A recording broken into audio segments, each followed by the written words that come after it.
Brooklyn Independent Television.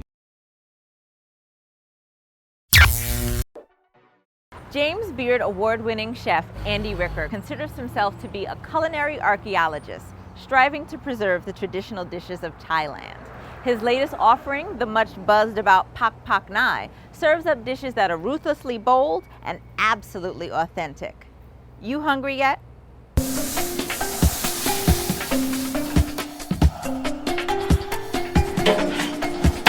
Pok Pok is actually an onomatopoeia. It's the noise of the pestle hitting the mortar when you're making a papaya salad, for instance, like pok, pok, pok. That's what the Thai people think that sounds like. I come from Portland, Oregon, own 3 restaurants there, one of which is a Pok Pok. And we came to Brooklyn to open a restaurant similar to the one that we have in Portland. This is our East Coast version of the Portland Pok Pok restaurant. I'm originally from the East Coast, but I've lived in Portland for about 20 years now.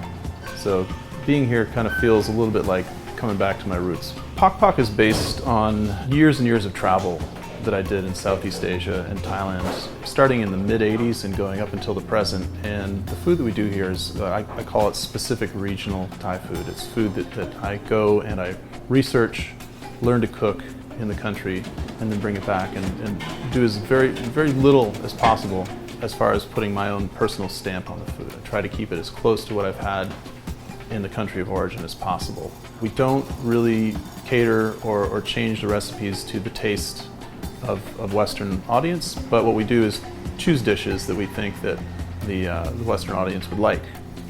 My favorite dishes tend to be the ones that come from the north of Thailand. There's a dish called lap muang, which is a minced pork salad with offal, and it's served with a plate of bitter, sour greens and raw vegetables. Another one would be kasoi, which is the most recognizable dish of Chiang Mai City, and it's a curry noodle soup with chicken. We're probably best known for is our Vietnamese fish sauce wings, which are obviously not Thai.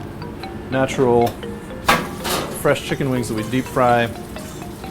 They're marinated in fish sauce and garlic and sugar, and then we deep fry them, and they get tossed in a caramel of the same stuff, basically, fish sauce, sugar, garlic, water, and then a little bit of chili paste too to give it some oomph.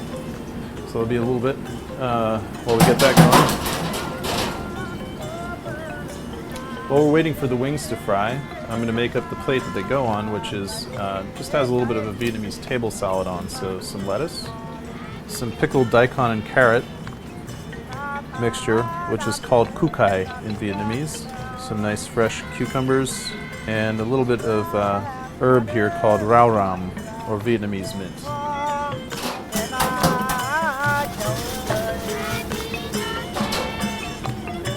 While the wings are frying, we're going to make the caramel sauce, a mixture of fish sauce, water, and sugar.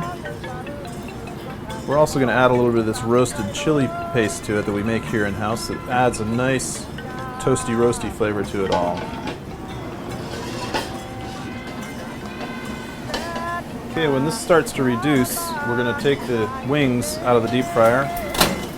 They're nice and brown and crispy. And we're going to put it right into the caramel sauce. When it gets to around there, we're going to add some of this fried garlic, which in turn will coat the chicken wings and add a nice garlicky crunch to the outside.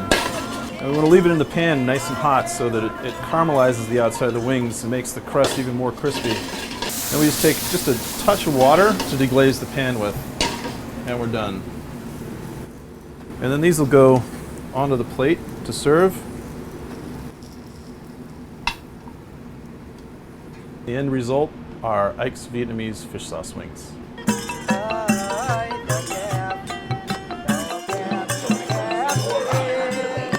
So these are the Pok Pok Som drinking vinegars that we make in Portland. They come in 6 different flavors: honey, apple, pineapple, pomegranate also, raspberry, and tamarind. We've been making these in Portland for about the last 5 years or so, and they're really delicious as an aperitif or a digestif. We also use them in our cocktails quite a bit. They've got a nice sweet, tart, fruity flavor to them. They're definitely not Thai. They're something that I discovered in Asian markets a long time ago, and after having problems with supply, we decided to make our own. We sell these retail, but by far the biggest market for it is our own restaurants.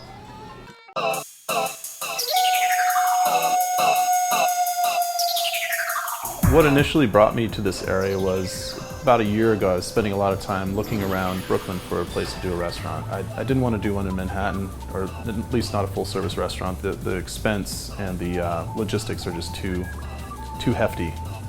And it seemed like what we did would fit better in Brooklyn anyway.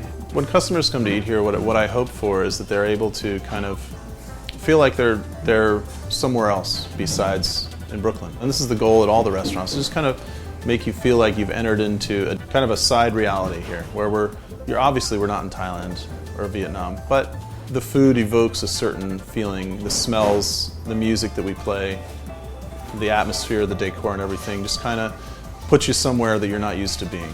Food kind of pushes you all the way there, hopefully, where you're tasting something maybe you haven't had before. For the most part, the other local businesses have been really supportive and happy that we're down here, and we're happy to be joining the community. We do get some visitors from Manhattan a bit, and we get people that are coming in by bicycle or car or whatever from other parts of Brooklyn as well. But I think that the core of our business is still the neighborhood, which is what we aimed to do originally.